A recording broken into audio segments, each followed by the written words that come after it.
Hi guys, today I'm going to show you an easy step scalp treatment to prevent hair loss where you can do it right at home. So stay tuned.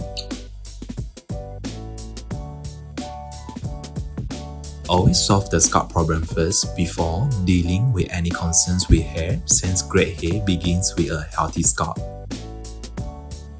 To remove dead cells before applying the shampoo, you can just leave it on for 3 to 5 minutes. This shampoo is suitable for normal to dry scalp. I really love this shampoo because of the minty and cooling effect after washing my hair.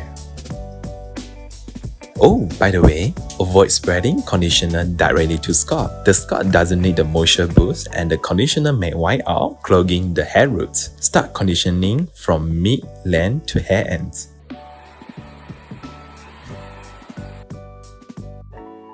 Apply hair tonic with the built-in applicator. This baby contains what's going to help you grow your hair. It's got Salmon, PDRN, stem cells, and all the good stuff developed by Korean scientists. Even hair transplant surgeons use this for post-hair transplant aftercare. Hope you guys enjoy my little video on how to recreate your own treatment at home. To get this item, you can visit Papilla store